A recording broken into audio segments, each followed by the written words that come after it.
Embarrassing. That's unprofessional for sure. I think we're going. I think we're in. Yeah, we're in. You can hear it? Cool. We're good. All right. Rolling start. Pass me the rock. 10, 13, 21. Is that the date right now? The 13th. It's been. I feel like it's a cornerstone for the show that we dip out for however long. Yeah. And then just come back like nothing happened. Unannounced. Like nothing. Unannounced. Like nothing happened. I forget what we talked about the last time. Probably the same thing we're talking about this time. When did we sign off? When was that? Last year? Last year. That's generalization. I was thinking it might have been. It couldn't have been in the NFL playoffs. No, it was springtime. So it was right around spring training and probably like April or May of the year. Something like that. A lot has gone down since then. A lot. Yeah. Do we want to give a recap, or do we just kind of want to jump into current events? Okay, let's start off with the MLB, because I know you are obviously a diehard Red Sox fan. So you're happy. I mean, you must be a happy man right now. Extremely happy man. The Red Sox. I mean, I got to listen. The more I've worked in my internship, and for anyone that doesn't know, I'm a Media Squared intern right now that works in conjunction with the Yes Network. So we cut up Yankees clips, we do game film, and I gotta say, the more I've watched from the Yankees, the more I begin to like them. So as a sort of honorary, we could talk about that, how you kind of revoked my fandom as a Mets fan. As a sort of part-time Yankees fan, I could still tip my cap to what the Red Sox have done, smoking them in the way that they did, and obviously going up, I think it was 3 games to the Rays, correct? 3-1. 3-1. Excuse me. So 4 games. Fantastic stuff from the Red Sox. Yeah, I mean, it's pretty good. I mean, they were the worst team in the American, or the second worst team in the American League last year. Bottom of the AL East, and just running the show now. It's final 2. It's crazy. And I would describe the current state of the Yankees kind of similar to this room. It's pretty dark with a few rays of light, like Aaron. With a single light over there. That's like Judge and Stanton. You know what I'm saying? Stanton, if he's consistent. Yeah. We got the one light over there. If you look in the reflection, it was almost like 2 or 3, but the other one's slightly less dim, or slightly less bright, excuse me. Slightly dimmer. I don't know. I mean, I feel bad for them, the amount of money that they poured into Garrett Cole just to see a meltdown like that. But that was terrible to see. I still that's one of those things, dude, where it's like, really, are we gonna see it from my perspective? I think it's like a Ben Simmons situation, where it's like, and hear me out. Ben Simmons, obviously with the final shot, passes it out, and then this narrative gets created that he's somehow not a good pitcher. Just because these guys didn't perform. No, Garrett Cole's good. Don't get me wrong. That's what I'm saying. It's funny that he melted down. He melted down. Which he did. But I still think he's worth the money. Excuse me. I think it's just everyone has those performances that they'd rather forget. And for him, like Ben Simmons, it was in a very, very, very clutch situation, a situation where he needed to perform, he needed to produce, and he didn't. And I don't think we should mark him negatively for that, for sure, because that's, he's their ace. The Yankees, as you said, paid a boatload of money for him, and he couldn't get it done. So that needs to be noted. But at the end of the day, dude, it's like, at the end of the day, I feel like you have to kind of move on from that. You can't hang your hat on that, I think. Talking about teams that are still in it, the Red Sox. I wanted to start off the segment talking about the Red Sox. The way they turned this around. The way they turned around is as quickly as they did. Like I said, tip of the cap. Again, they picked 4th in the draft this year. Yeah. They were the 4th worst team in all of baseball last year, bottom of the division. And they kind of started out of the gate hot, kind of melted down the second half of the year, had to win their last 3 games to even get into that wild card game. And then they hosted it because the Yankees kind of backed into it.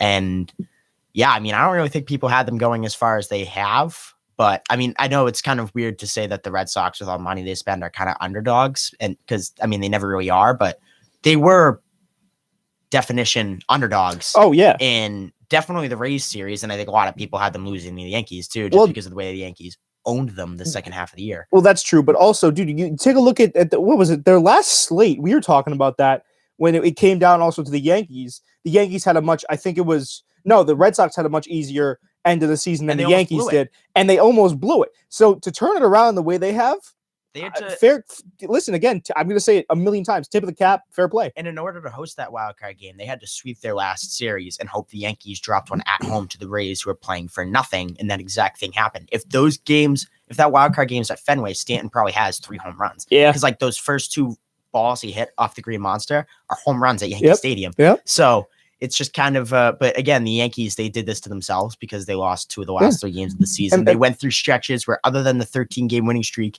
they were like good one day and bad the next. So it's definitely their fault. And by the way, guys, stay tuned because we have an absolutely Stantonian show coming your way. Yeah, absolutely. Absolutely. Some Stantonian home runs. I wanted to get that off last week when it was a little bit more pressing, but I figured, that was a funny clip. If you wanted to talk about that real quick, goes off the wall. He's like, an absolutely Stantonian home run. What did I miss? What did I mean, in fairness to him, he was probably watching it off the monitor. Yeah. But because I thought at first that he was still at the FAN studios like they had been all year, but no, he was at Fenway. In person, could have seen the left fielder throwing the ball back into the infield as he's saying it's out of the ballpark. That was the craziest thing to me. It was such a delayed reaction as well. As the outfielder's throwing it in, he goes, why is he standing still? And then it gets the ball, I think, gets to the cutoff man, and he goes, what did I not see? It was like, dude, look at the field. But the funny part about it is that was last week. Everybody was talking about that last week. Nobody's talking about that anymore because of what happened in the next series. That ball, I'm sure you've seen the play at this point, the ball that went off the wall, off of the Red Sox right fielder, Hunter Renfroe, and then bounced back over the fence. Oh, it was off the top of his cap, right? Hip. Or off of his hip, it hit the wall, bounced on the ground. I'm thinking of a different clip and then jumped over the wall. So the Rays would have scored. They would have definitely scored the go-ahead run in extra innings, but that run got called back. They didn't end up scoring that run, and the Red Sox walked it off in the bottom half of the inning. There's been a lot of plays like that in baseball recently. It's just, it was the correct enforcement of the rule. Yeah, no, for sure. It was 100% the right call. Anybody that denies that's lying, but also anybody that says that the Red Sox didn't catch a lucky break, also lying. Yeah, it's a very lucky break, but I appreciate that you as a Red Sox fan can be very objective with that. It's better to be lucky than good, and if you get lucky, you have to cash in, and they did. So that's, again, it is what it is. That would have only scored 1 run. The game changes, but the Red Sox did hit a 2-run home run in the bottom half of the inning. Dude, baseball is a game. I know it's a game that takes a while to complete. It's over a long period of time, but it can be a game of inches. And I kind of have a problem with people complaining about the team that plays in a dome where if the ball goes off the ceiling, that's a home run, depending on where it goes off. That ceiling's high up, I will say. It might not have been a home run, though, that Nelson Cruz one. But besides the fact, the Red Sox, the Astros, that matchup is set. Yeah. Rematch. Smoked the White Sox, Astros. I saw some static. Maybe you could explain this to me. I saw some stuff going on, some allegations that the Astros might have been stealing signs again. No, well, that was one relief pitcher that was complaining. I don't know. I think it's kind of weak, to be honest, to be like, oh, we only lost the 2 games at Minute Maid Field because the Astros they were stealing signs. I think it's weak. That's that's weak for sure. But I think at the same time, if you're the Astros, when I saw that headline, and I only saw the headline, I didn't really have the time to look into it and really read the article. I, as a fan, was kind of like, oh yeah, that makes sense. Like when you're the Astros and you did that, and I get that it's probably a pretty common occurrence in baseball. Like everyone cheats in a certain way. But if you're the scapegoat for that, you're going to have people, however weak it is, using that as an excuse or, bringing that up in the future, as I think it should be. I would also argue that after everything that's happened, if any team is cheating, it's definitely not the Astros. I feel like they're having a very close eye.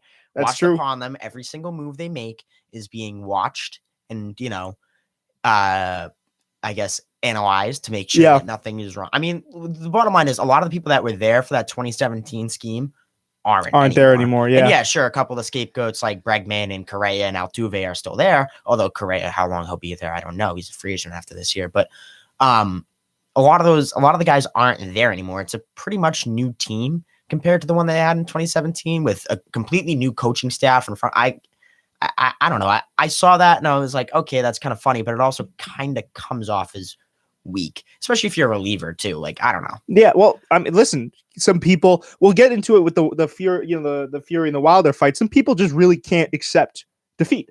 Yeah. Some like the Astros are good. They're better at what they do than pretty much I think they got better after this. You know what I mean? Like those are one of the teams I thought they'd be, they'd kind of have that, I guess it's what do you call it, like a World Series slump?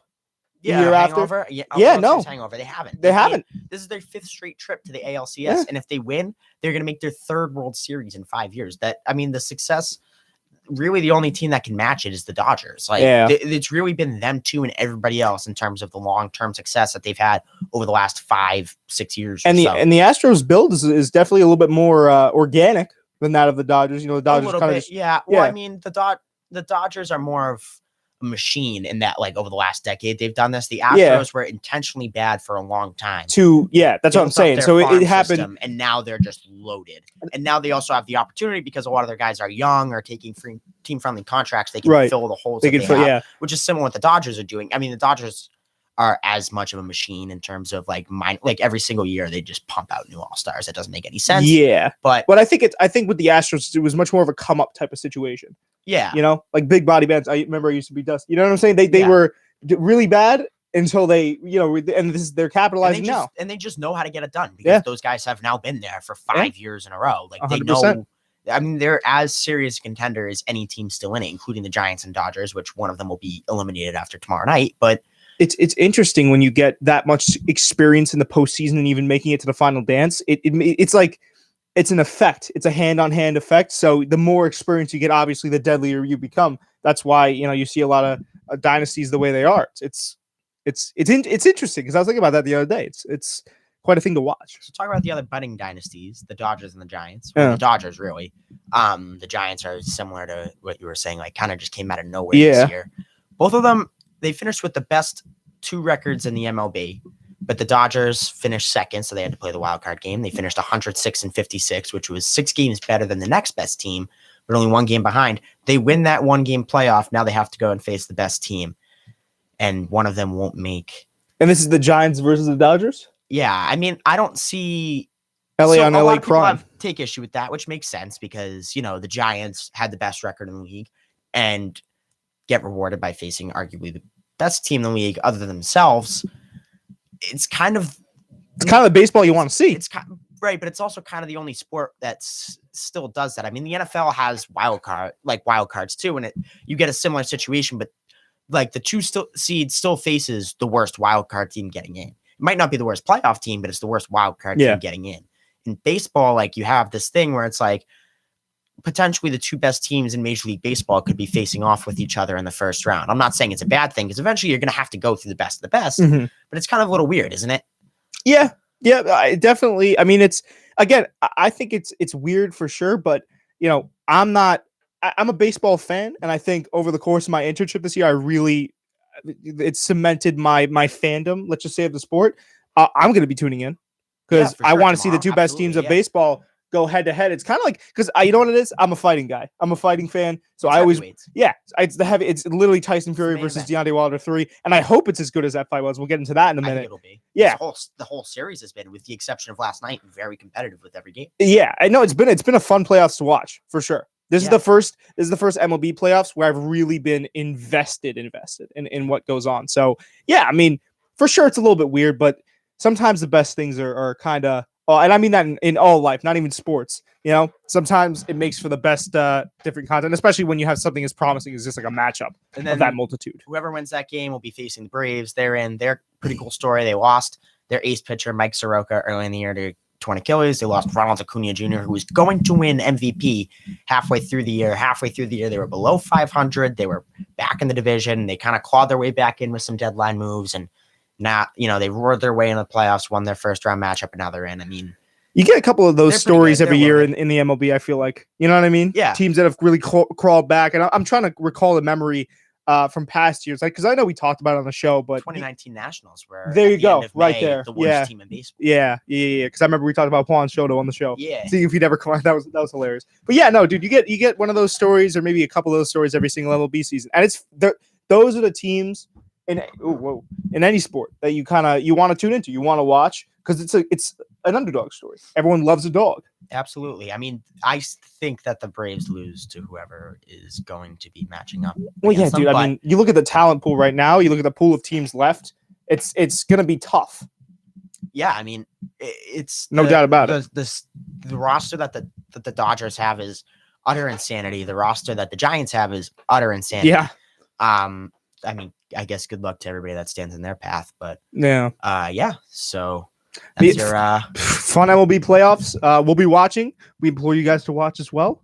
And we'll probably, I don't know, we're gonna be back next week, same time. So both series will be started. But yeah, okay, started. So we'll give you guys, we'll track updates as the playoffs go along for sure. Technically, be finished if one of the American League teams gets swept, but I hope it's not the Red Sox. I hope it's not the case. I hope, you know what I mean. Do we want to move on to NFL? Yeah. So I guess big story of the week. Yeah. Chiefs, bad. 2-3. Getting blown out at home to the Bills. They've lost to the Chargers. They've lost to the Ravens. The other three powerhouses, the current powerhouses in the AFC, have been beating up on the Chiefs on the primetime stages. And now in their division, they sit 2 games back. It's really 2.5 because they lost that head-to-head thing with the Chargers. They'll face them again later in the year. But not bad teams to lose to, but if, like you said, if it's the other powerhouses and you're supposed to be in that mix, you can't drop. And teams those games seem to have found the blueprint because in the 3 games they've lost, Tyreek Hill has kind of not been present, and now they lost Edwards-Helaire too. Their Clyde Edwards-Helaire, running back, and Mahomes looks, dare I say, good, not great, not great. Well, I've been seeing this thing, and I know it's a little bit off topic, but I've been seeing this whole thing online involving his wife and his brother that does TikToks influencing. They're brutal. I know. I've seen his brother's TikToks. They're bad. They're really bad. I question if he even watches the games when he goes. But I don't know what's going on with his wife. I don't, because I keep seeing these headlines. She just takes criticism worse than him, but she also takes people's criticism of him on Twitter, right? Heart. Yeah. Okay. Yeah. Well, that's being a good wife. Which, I mean, like, that's not unreasonable, but also, like, it's a bad look, I guess. Oh, for sure. I mean, you know, whenever somebody speaks out against criticism, whether right or wrong, I mean, it's not fair that fans and media members can just say things about these people, and the players just kind of have to accept it. But at the same time, it's kind of the way it is. And if you feed into it, if you respond to it and complain about it, you're just feeding into it. You know what I mean? Yeah. And again, it's not fair, but it just kind of is the reality of it. I think I don't want to be the guy that says when you sign up for that stuff, you know what you're getting into, but there is an aspect of that in there for sure. I mean, there has to be. It is also why they pay you the big bucks. Like when you're making that much money, it's one thing. Like nobody's going to criticize like the 53rd guy on the roster, right? Right. Worst guy on the team because like he nobody cares. Like nobody's getting him press coverage. He usually doesn't make a big enough impact for him to be criticized. But if you're Patrick Mahomes and you're the highest paid player in league history, you got big shoes to fill.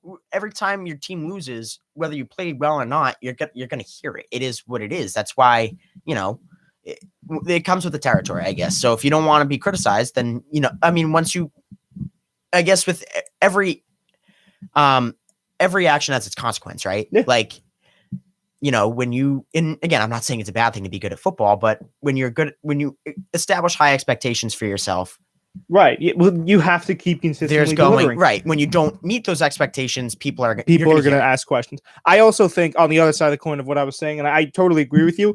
Talking about what were we just talking about, where it was, the guy had an off day and all of a sudden, I just think that happens with athletes a lot.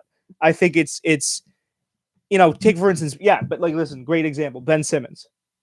Ben Simmons passes away instead of shooting for the game, and now everyone, like, this whole thing is sprouted up from Philadelphia. Embiid is commenting, the media is commenting, and he's in this big holdout. I think he's going back to Philadelphia now, but I doubt he'll be there for the season. But it's stuff like that where I think it can be taken too far, obviously. So it's, as with everything, it's a nuanced issue.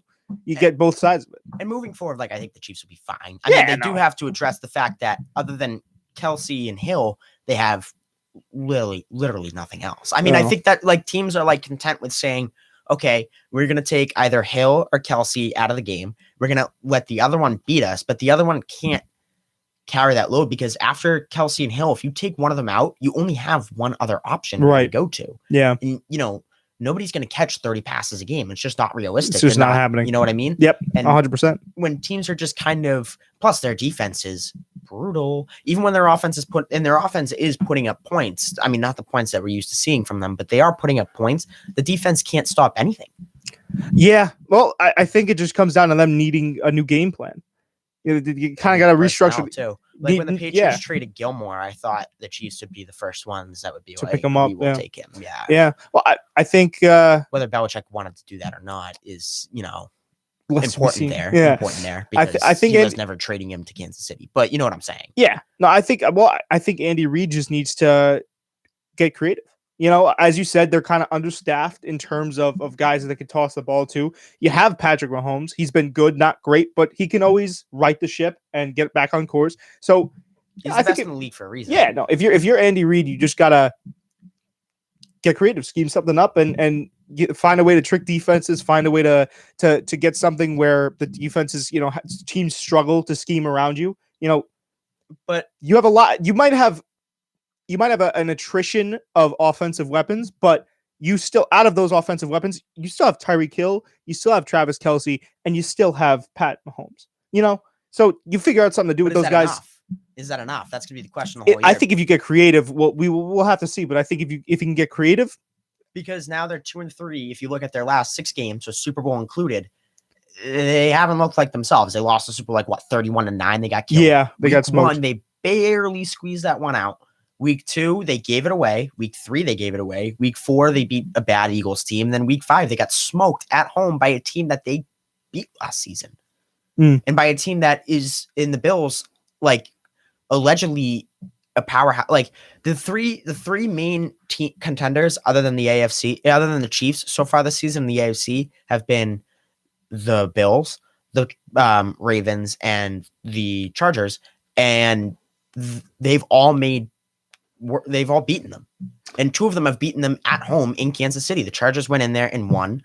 The Bills went in there and won, and the Ravens brought them into Baltimore, and then Kansas City gave the game away. They had them on the ropes on quite a few occasions.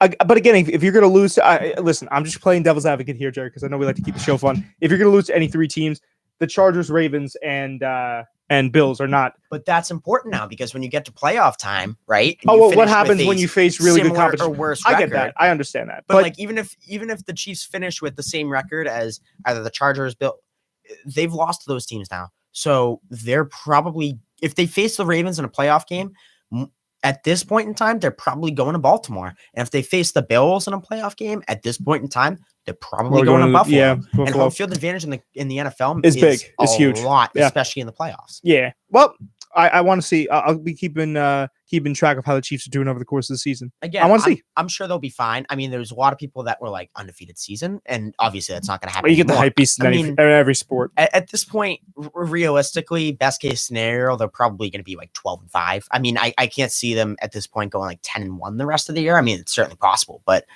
12-5 is probably best case scenario for them, which isn't bad. But now you're kind of looking at playing a game on wild card weekend, and then now you're looking at going to contenders in those later rounds as opposed to hosting them, which they're more used to in the last couple of years. I mean, I'm thinking right now, I don't think Mahomes has ever played a road playoff game in his career. They've hosted the AFC Championship game all 3 times they've been there. Well, they've been very consistent. Yeah. They've been very consistent. I mean, it's just something. As you said, they haven't looked like themselves, and whether it's down to now the short staffness of the short staffness, the underhanding, or the attrition again of offensive weapons, whether it comes down to that or it's something else. I mean, they haven't been producing. But as you said, I think it's realistic to see them turn around. They're at least going to be a playoff team, at least. Other storylines: Russell Wilson out with a finger injury. He can't grip the ball at least a month. Could be more. Nobody seems to know. There seems to be a lot of disagreement, but it looks like maybe 3 to 4 weeks at least, probably more.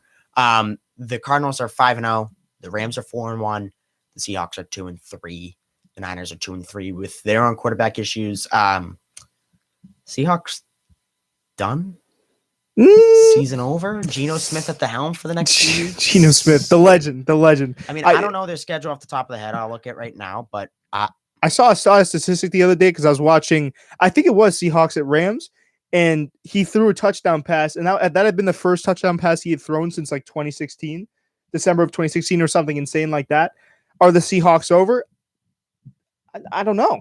For the year? I mean, I can't find. Well, I mean, obviously Russell Wilson's a huge part of the offense, but all right, their next Geno Smith 3 to 4 games are against the Steelers, who are also 2-3, against the Saints. So it's the Steelers on the road in primetime, the Saints at home, the Jaguars at home, and the Packers on the road. You can realistically see them going 1-3 in that. I mean, in order for them to be alive, I could see it going either way. I could see it 3-1 or 1-3. In order for them to be alive in 4 weeks, they have to go 2-2 at worst. At worst, if they go 1-3 and they're 3-6, you'd essentially have to run the table. Yeah. You can't dig yourself. No margin for error, especially those. There's a couple of late season games they have. They play the Cardinals again at home. They play the 49ers again. They have to go to LA.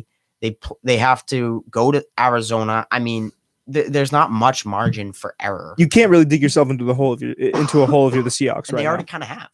Yeah. Well, I'm saying a further hole. I mean, listen, at this point, with Russell Wilson out, I think it's more just about course correction. You have to stay afloat. Right. Yeah. You got to stay afloat. You got to worry about whether it's maximizing what Geno Smith can give you or just making sure that you can figure out any type of way to get it done. And obviously with Pete Carroll, I mean, he's a hell of a head coach. So if there's a man that can figure out a way to get it done, I mean, I know people sometimes criticize him, but if you look at the rest, they just got to figure out a way to stay afloat. I agree. The rest of the NFC playoff picture, it's Arizona, it's Tampa Bay is winning their division. The Cowboys look like they're going to win their division, and the Packers look like they're going to win their division. So those are your 4 division winners at this point in time. Maybe the Rams, so Arizona or Rams, but those teams are still both making the playoffs. So Arizona, Rams, there's 5, right? Now you have the Saints at 3-2.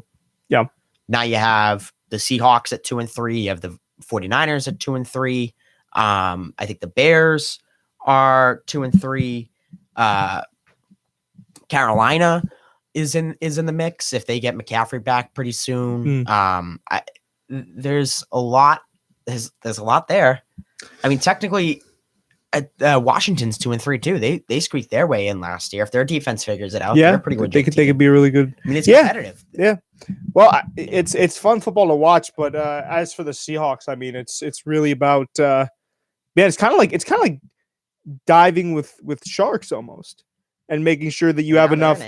Yeah, you know what I'm saying? They're in it. I mean, and again, like Geno, it can get worse, I guess, from a backup quarterback perspective, but like Geno Smith is he's about solid, you know? Yeah, I mean, they lost that game the other night. They probably, I mean, I'm not going to say they were going to lose, but I mean, it was an uphill battle. The Rams are a good team, but now again, if you go 1-3, because really the only guaranteed win is the Jaguars, and in that scenario, if you go 1-3, you're 3-6 with those other teams in the mix before you get Wilson back at the earliest. Yeah, and maybe you have to rush Wilson back, and now he's not playing at 100%. Like, it's a tough spot to be in for sure. Yeah, I mean, they already lost to Minnesota in Minnesota too. That was a bad loss. Like you're going shark diving without a life jacket right now. And it's not like going into the year they were guaranteed playoff team to begin with. Yeah. So it's the competitiveness of the league. Seasons have been good so far. Very, very interesting storylines, but I guess season ended today. Would Justin Herbert be MVP? You know what I mean? Like he's kind of seems that way. He's a talented kid, man. I would say either him or Kyler Murray. Although Brady's also in the conversation too. He leads every single statistical category. But I think with guys like Brady and Mahomes too, to an extent, it's kind of like I feel like people sometimes get tired of voting for them, so they just vote for other people. Oh yeah, you take one so many times. You take greatness. It's the LeBron effect too. You take greatness for granted. Yeah. It's like eventually I'm only gonna vote this guy MVP so many times. Yeah. Well, I like watching Justin Herbert play. I like watching all these guys. But I think the NFL this year is looking the same thing with the MLB playoffs. I mean, it just looks very competitive. Yeah. And it's fun to watch. As I said, I've been tuning in more this year than I have in past. So it's all been very fun I'd say as a casual fan. The primetime games have all been awesome, with the exception of like a couple here and there. They've all been competitive. They've all been down to the wire. That Patriots Bucks game last week. I mean, that was last week, so I'm not going to talk about it too much. But you can't like script up a better script. Essentially, I mean, it was a toe-to-toe. It basically defined the whole season. Every single game is toe-to-toe, down to the finish. I think Schefter said that like through 5 weeks or something like that. This is the most games that have been decided either in the final minute of the fourth or in overtime. He had that wild Aaron Rodgers final drive. Yeah. All that stuff, it's man. Been a lot, but it's been a lot. It's fun to watch, man. Fun football. We want to move on to NBA preseason. Yeah, talk a little. Two big storylines. Talk a little hoops. Involving I'm going to guess Eastern Conference contender point guards. So I'm going to say. We've been talking about a lot about one. Yeah, Kyrie Irving for one, which I did see play live, and I gotta say, not as tall as you'd expect, but a lot more muscular than he looks. Might be the last time you see him for a while. It might be the last time I see him for a while because I was very. I mean, for anyone that wonders what we're talking about, we're talking about the whole Kyrie vaccination debacle. To keep opinions out of it, the bottom line is that at this point it appears as though he's not going to get it, and the Nets have said until he gets it, he's not playing. So at this point, what do you do to him? Because you can't. It's not like if he played for like the Bulls or something like that, he could play every single game except for the ones in New York and San Francisco. But obviously the Nets don't have that luxury. He'd be missing the majority of the games because he'd miss all their home games, which is half their season, plus the games they play against the Knicks and the games against the Warriors.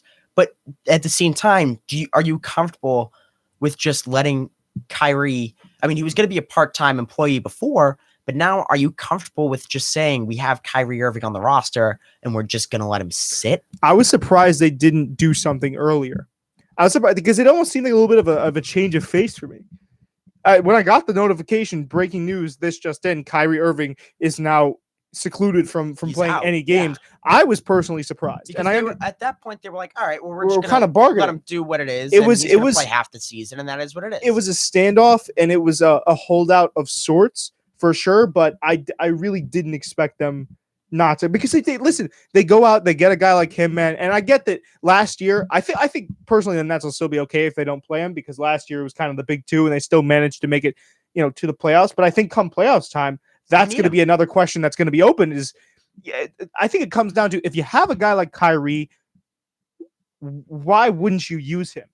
Like you have so much, such a talented roster already. I mean, Cam Thomas, the rookie out of LSU, is looking really good.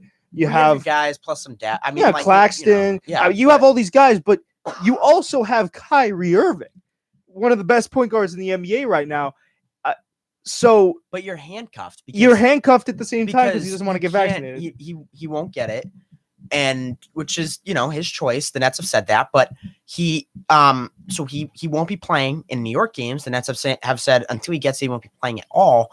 And I mean, he's not going to get paid, but at the same time, you just have Kyrie Irving sitting there. Are you better off just trading away? Is that what you're asking? The problem is that he's already said, if they trade me, I'm retiring. So he has no value, because if you trade him to like another team, I mean, they wouldn't trade him within the Eastern Conference because you'd face him too many times. You can face him, but if they trade him to a team out west, say like not the Lakers, because they wouldn't, they don't. But like, say you traded him to wherever, somewhere like Denver, Denver, wherever, Phoenix, doesn't matter. I was gonna say Phoenix, something like that. Like, I don't know. He's gonna what do you do with him? I guess. Well, because right now, let's talk about Kyrie right now. Kyrie right now is sitting on the bench collecting dust, and I'm assuming collecting checks if they're not forfeits. They're forfeiting him for this specific thing. It's part of the NBA rulebook that if you have to sit out games for this reason, they forfeit the money from. Okay, so all right, so then at least they're not paying it. But again, it goes back to, if you're the Nets and you have an asset like Kyrie Irving that can be a game changer, you want to use him more often than not. And if he's just sitting there collecting dust, for sure he can. I mean, and also it'd be one thing too. Just stopping myself here and interrupting myself. It'd be one thing if he was a great off the court presence and a leader. Let's just say like a Chris Paul, or like as a lot of guys in the NBA say Russell Westbrook is, but he's just not. But I disagree. It seems as though, other than LeBron, and I don't think him and LeBron are on that bad of terms anymore, but like when he was on the Celtics, like the further we get removed from that, the more it kind of like appears to me as though the players from the Celtics actually kind of like him. Like, I think it's one thing being liked, and it's another thing being able to coach up players. I mean, the bottom line with Kyrie is that he's made 1 billion All-Star games. He has all the stats. He's won an NBA championship. He's been there, done that. He's hit some plenty big shots, including probably the biggest shot of the last 10 years. My point is, he's been there, done that. He has the respect of everybody around the league in terms of his playing ability, and it seems as though he has the respect of people in the locker room. You can have respect from your teammates, but what I'm saying is his on-court play outweighs his off-court baggage, teaching ability. I think Kyrie Irving right now is virtually useless, not totally useless, but if he's not playing, then yeah, he's useless. Yeah, Not only you know, useless, he's a distraction. I'm just keeping it honest. He's not good for much. You could be, hey, listen, Jerry, if I decide not to get vaccinated, again, we're not going to get into opinion pieces, but hey, if I say, all right, Jerry, we have an AAU game and I'm not going to sit in, but I always drop 45 ppg. It doesn't matter if I'm high-fiving you on the sidelines, you know what I'm saying, going in for daps. Coaches could be like, well, I don't even know Cooperman, go take a lap. I don't even know if he's allowed in the building. Well, that's what I'm saying. You can't. So there you go. So then you can't even. Yeah, that's right. Because he's not even. I don't know. He wouldn't even be. He might be. Well, that's the reason he wouldn't be able to play home games. Is because he's not allowed in the Barclays Center. So it's like he's not even going to be present. So then what does he do? Does he watch game film? I don't know. Like here's what you can do better, guys. You know, here's how you can have a run a half court set better. It's like because again, he's already said if you trade me, I'm retiring. So that destroys his value. But at the same time, so what's up with that? Because he does what he wants. You gotta pick one. He does what he wants. I mean, the bottom line is, I don't know what you do with him. I don't know what you do with Ben Simmons either. I have no idea. I actually feel terrible for Ben Simmons.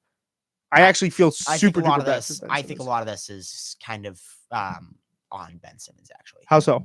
Well, there's been stories all over the place that the players from the Sixers tried to go to his house and rebuild that relationship, and he said, "Don't come." So then they're going to trade him. So all the players talk badly about him. They put all their honest opinions out there. Well, now they're not going to trade him, but he's also not going to play. Like so he went to Philly unannounced. He took his COVID test. He's in, but like now he's not going to play. It sounds like he's still not going to play. So the Sixers are also kind of handcuffed because it's like, okay, we have this guy who could play if he wants to, but he can't, but he won't play because he's unhappy with how he's been treated by it's tough also the fans, his teammates, everything. But again, a lot of this is on Ben Simmons because there was an opportunity for this to be repaired. He declined for these bad relationships to be repaired. And now I want to play devil's advocate because I understand and I agree with you when you say that he's kind of handcuffed Philadelphia, because I know Philadelphia's kind of made some feelers around the league for potential trade offers and packages, and nobody's really accepted. But I want you to put yourself with me, take a step with me, put yourself in Ben Simmons' shoes, right? So you miss a shot, there's that. You pass out, that's the game. Embiid came out after the fact, kind of doesn't directly throw a shot. Passing out, you mean passing out of the shot? Yeah, no, he didn't physically pass out of the court. No, he passed out of the shot. Terrible decision, right? But then the media takes shots in the media's way because the media is much more direct with it. Embiid comes out, and I do remember this. Embiid came out, didn't directly throw a shot, but he was kind of like, hey, listen, if that were anyone else, I know they would have taken the shot. Something to that effect. I can't even remember exactly what he said, but I remember reading something like that. And everyone kind of turns their back on this guy. Now, if you're sitting there and you've quite literally had however many months of media hell of being labeled a choke, a bad player, when you're Ben Simmons and you're an all-star level guy with all-star level defense, all NBA defense, I'd be like, what, screw you? I'm not coming out of the house. I can completely understand where Ben Simmons is coming from. Yes, it's not the most professional, but at the same time, man, you know, players have done similar things like that over less. I mean, remember when Harden did that with the Rockets? He kind of had a little holdout situation. I think it was because of the new head coach. Something like that. Like that. This isn't the first time it's happened, but it's like eventually, because I think the difference is though, is that when you see it with players like this, I don't know if Ben Simmons is in the caliber, like he's not James Harden. No, he's not. He's not LeBron. Like he's not these types of guys that, are, top 10 players universally recognized as that. Like he might be like top 20. He and Joel Embiid, they obviously can't coexist. They've both made that clear. Your offense is kind of, I don't want to say one-dimensional, but it is because you have a point guard who dribbles the ball up the court and defenses just wait for him to paint. Like they kind of because they know he can't anything shoot outside of 10 feet, he's not going to shoot. And even things inside of 10 feet, he's not going to shoot. He might be scared to shoot sometimes. Like his confidence is so low, and I don't know. He just doesn't fit the current brand of basketball that every single team plays, which is everybody but maybe your big man has to shoot threes, and a lot of big men do shoot threes now. I don't know. Like again, he's a really good player, and most teams would be better off having him than not having him. But in this specific situation, I don't know if you trade him, if you get good, like fair value back. And but I also understand you can't keep him because he's already told you he's not really gonna he's not he doesn't want to play for you. And again, I understand where he's coming from, and I actually understand where you're coming from. It's tough to find a place for a guy like that, but I also want to look at his upsides, right? I mean, he's a terrific slasher. He plays like elite level defense. Yeah, elite level defense. I think, and again, it's probably a stretch because everyone, like you said, in the NBA is doing this whole 3-pointer thing now. They're kind of tailoring their offenses around 5 outs and staying past the 3-point line. But I think if you figure out a way to scheme him in there with whatever talent or personnel you have on the squad already, if you could figure out a way, and I know you can because basketball is an ever-changing sport. It's one of, I don't want to say it's the fastest changing sports in terms of kind of like the zeitgeist of how to play, but it's definitely up there. I mean, Steph Curry changing it to the 3-point line, amongst other people, of course. But yeah, I don't see any reason why a team, because it's not like he's an Austin Rivers type, where Austin Rivers is good, but he's not Ben Simmons good. Ben Simmons is not Harden good, but he's still Ben Simmons. I think the problem with Ben Simmons is, and we should wrap this up because we got to do boxing. But I think the problem with Ben Simmons is that his prototype is easily, because he's the best type of player that he is, which is defensive focused and whatever he gives you on the offensive end is bonus. Yeah. But when you consider other players that play that type of style, I'm not saying these players are similar, but they're defensive first, and whatever they give you on offense is a bonus. Like none of those guys, like I guess you would talk about maybe like Beverly or I was gonna say Pat Smart Bev. or something like that. And again, they're not similar players, but they're similar in the fact that defense is their strength. Offense is not a strength, but they can give you a few things on the offensive end. None of those guys have the contract that Ben Simmons carries. None of those guys have the star power that Ben Simmons carries. None of those guys have because when you have a Ben Simmons type of guy on your team, you're creating your offense around him. You're not when you consider the other players that you think that are similar to Ben Simmons' type in the modern era, you're not creating offenses out of those guys. Those guys are added pieces. Ben Simmons, whatever team he goes to, whether it's Philly or Houston or wherever, it's going to be about him. Yeah. Well, I also think too that obviously he's not on the level of like a Marcus Smart or a Pat Bev, but that's because he's above them. His offensive production is better. You know what I'm saying? He's got the size. It's the same size. He's on that level. No. I know that's not what you're saying, but I think the reason why he's considered in that star level is not only for his elite defense, but I think the only component he's missing, and I could be missing a few other things on the offensive end for him, is the shot. He does everything else really, really well. So it's like, he's actually a really, really decent playmaker. He sees things on the court. It's not like he's just, and I actually agree that his defense comes first. But if you take a look at his offense as well, it might be one of those things too, a little bit where people look at his defense and they might lose a little bit of the offense that he puts out. But I think offensively, just as what he does, maybe in the intangibles department as well, I think that's what kind of separates him. I think the bottom line is that, and I think a lot of teams recognize this, including Philly, is Ben Simmons is the third best player on an NBA winning team. He's not. He can't be the first option. He can't be. He's your third best player, which is a good player. I mean, like the third best players are usually like a Klay Thompson or a Draymond Green or Ray Allen or Chris Paul. Like those are all great players, right? But what team out there is looking at what contender out there is looking at their team and they're saying, all right, we got these two guys. We're one Ben Simmons away. I don't think that team exists. Yeah, there are a lot of teams that have a lot of pieces that they can go towards, Right. There's not, I will agree with you on that front. There are not a lot of teams that need a guy like him. Maybe I agree. And I'll let you get into your point in a second. I think there are teams that have the pieces they need and are maybe like a much more minor piece that doesn't require as much money away. Or there are teams like perhaps, what am I thinking of? Like the Knicks that could use a big piece, but that still wouldn't get them to that point. So like the Celtics, for example, are a team that have two all-stars, but they need a third piece. Yeah.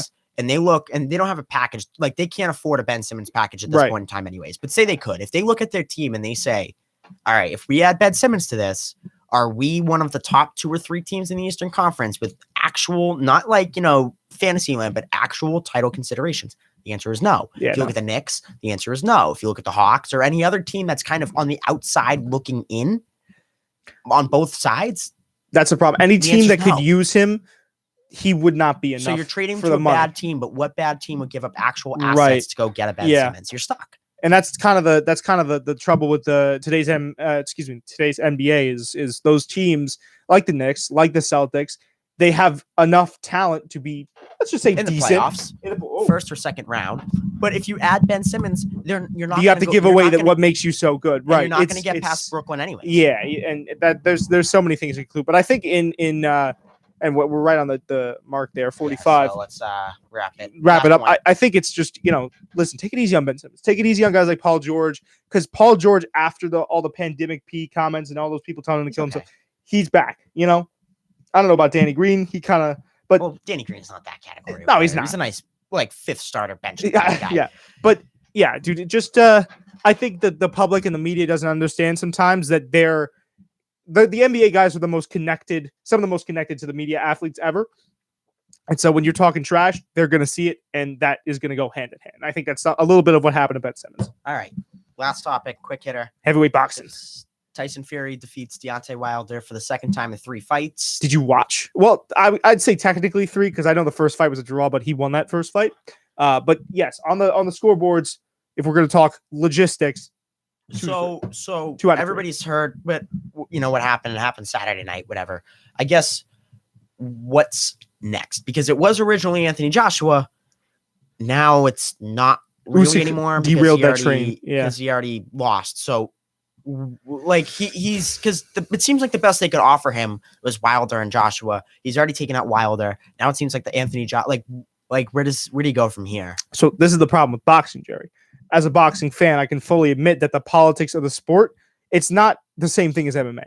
Like, you're not going to get for instance, in UFC, we're getting Leon Edwards versus Jorge Masvidal, which is going to be really, really good. You can't get that same type of fanfare or showmanship in the sport of boxing. It just can't happen because of the ruling agencies like the IBA or the WBOs that hold all the belts. That's why there was 5 or 6 different belts. There need to be mandatory challengers, mandatory defenses versus guys that are actually adhering to the rankings. So in reality, what's probably next for Tyson, I'd say is Dylan White. One of these guys that are coming up have always been in the title contention, but just have never kind of made it to the top for whatever reason. I think Dylan, I can't remember if he lost to Anthony Joshua. He may have or he may not have. But point is, you have guys that are waiting under Tyson Fury. And just because Usyk, won convincingly against Joshua doesn't necessarily mean that he's going to get to go up against Tyson Fury. And I think if we're talking the fights that fans want to see, that's a fight that fans want to see. But we might have to wait a while to see something like that with the promoters and everything. I mean, Canelo's been doing a good job of getting the sport of boxing away from that. And I think even guys like Jake Paul have. I know that might be a little bit of a hot take. When does Tyson Fury fight Jake Paul? 2 years from now? His brother is. His brother's actually, Tommy Fury's fighting Jake Paul next. But yeah, point is, boxing's kind of, that's the knock that a lot of people put on it. And that's why I'm also a little bit, I'm concerned for Tyson Fury with his mental health.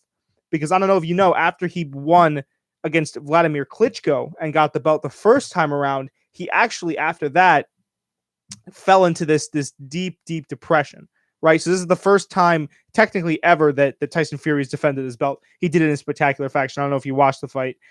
Very good fight.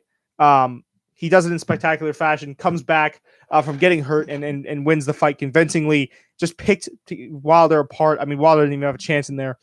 I wonder now if he's getting fed guys that are on a lower level, like Dylan White, that aren't going to really, and I'll be honest, a lot of guys don't give Tyson Fury problems. If he doesn't have that reason to train and to really face adversity in the ring, because he says that's what keeps him sane. That's what keeps him straight on the straight and narrow path. I worry for his mental health after this. So I hope he's okay. And I hope for the fans, we get that Usyk, or maybe I wouldn't even hate a Joshua super fight, to be honest. Cool. There's your boxing update. That's talking boxing gloves. I've been getting a lot more into boxing recently. I know I'm a big MMA guy. We could even talk about there's a November 11th card or November 6th card at MSG that's going to be pretty insane that we got to watch. I've been kind of getting I've been ingratiating you a little bit into the fight sports world, I feel like. You know what I'm saying? Oh, yeah. And you've been ingratiating me into the baseball world. But I guess for today, you want to round it off there? Yeah, I mean, I guess emptying the bench real quick. Hockey's back too. Hockey's back. They Seattle Kraken. Yeah, they played last night. They lost, but 4-3. Held their own. I guess it's that like Turner Broadcasting money, huh? That the NHL can just start. Oh, it was ESPN last night. ESPN, there you go. ESPN and TNT. Yeah. Oh no, they're playing the big leagues now. That's what I'm saying. Leagues now. They can afford to have all these expansion teams. Yeah. That's mad funny. 32 now. They're 32 now. But yeah, so hockey. Yeah, hockey's back. What? Bees winning the cup. Good fight sports. I mean everything. Another fight sport. Yeah. It's been great. Yeah. It's been great week and great couple seasons for sports, I'd say. Yeah. And now we're back. Yeah, and we're back. So it's going to be great for you guys to listen to us talk about sports and our humble opinions. All right. Alrighty, guys. Stay tuned for the next one. We'll be back next Wednesday, the 20th. The 20th at 4 p.m. So tune in. Go Sox. Go Sox. Do you want me to sing them out? What? Do you want me to sing them out? Sing a little tune? Go for it. Closing time. All right, let's end this thing. Every new beginning.